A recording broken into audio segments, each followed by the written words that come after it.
मजदूर परिवार कच्ची छत के नीचे रहने को मजबूर है, नहीं मिल रहा सरकारी लाभ। खबर कानपुर देहात से है। दरअसल पूरा मामला जनपद कानपुर देहात के तहसील भोगनीपुर क्षेत्र की किशनपुर गांव का है।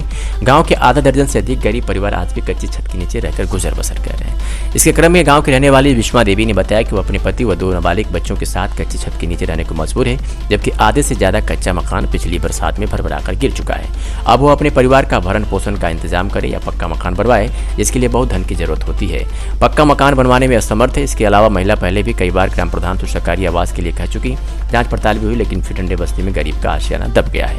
बताया कि बरसात के समय घर की कच्ची छतों में पानी भर जाता है, इसलिए छत के नीचे लेटने में डर लगता रहता है कहीं छत नीचे न गिर जाए, जिसके परिवार में अनहोनी हो जाए। तो वहीं कच्चे घर की खुली आंगन में लेटने पर कई मर्तबा देखा गया कि जहरीले कीड़े खुलेआम घूमते रहते हैं, जिससे परिवार में हमेशा डर व दहशत बनी रहती है। इससे बचाव के लिए महिला ने आवास के लिए गुहार लगाई है। बहन जी, क्या नाम आपका? मेरा नाम विश्वना देवी। कहाँ रहती हैं आप? किशनपुर में। अच्छा, आपका ये मकान है, कच्चा मकान है, तो कितने साल से आप यहाँ पर रह रहे हैं? 13 साल से। अच्छा, तो यहाँ जो है बरसात में दिक्कत परेशानी होती होगी? बरसात में तो दिक्कत तो होती है, कीड़ा पतंगा सब निकलते हैं। कहीं कुछ काट लिया तो हम बताओ कैसे रहेंगे। कहीं ऐसी कोई जगह भी नहीं जो हम बैठ के ना 2 रोटी खा सकें, जो बैठ के 4 पाई डाल सकें। रात में लेटने में फिर आपको दिक्कत होती, बारिश होती, कहाँ पे लेटते हैं आप लोग? अब बारिश होती है तो कहीं तो नहीं कहीं तो लेटना पड़ेगा। आप यहाँ पर मतलब यहाँ छत के नीचे क्यों नहीं लेटती हैं?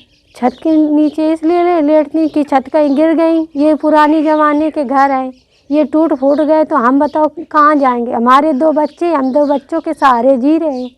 पति क्या करते हैं आपके? पति हमारी मजदूरी करते हैं कि यही मजदूरी में जो रोटी सूखी जो कुछ मिलती वही खाते हैं।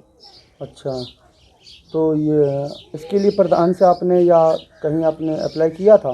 प्रधान से न तो कई बार कहा, लेकिन उन्होंने कुछ नहीं सुनाई की। अच्छा, तो इसी कच्चे मकान में आप लोग इसी कच्चे मकान में रहते हैं, इसी कच्चे मकान के सहारे जी रहे हैं। और ये निकलने की जगह, ये रास्ता कैसी क्या? ये निकलने का रास्ता जैसे पानी भरा है, अब यही 2-4 गुम्मा रख के निकलो।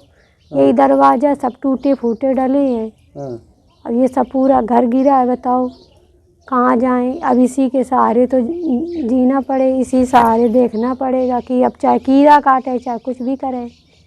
तो आपकी सुनवाई नहीं हो रही आवाज़ की? कुछ नहीं सुनाई हो रही है। अगर अब कई लोग आए देख सुन के चले गए, ना कुछ नहीं सोच रहे कि हाँ ये गरीब है, मजदूरी करते हैं, 2 पैसे इनको भी दिला दें तो कुछ सहारा बच्चों के लिए भी हो जाए। पति तो मजदूरी कर रहा है, तो हम बताओ उनसे हम कैसे खाएं। इसी में गुजर बसर इसी में गुजर हो जैसे तैसे।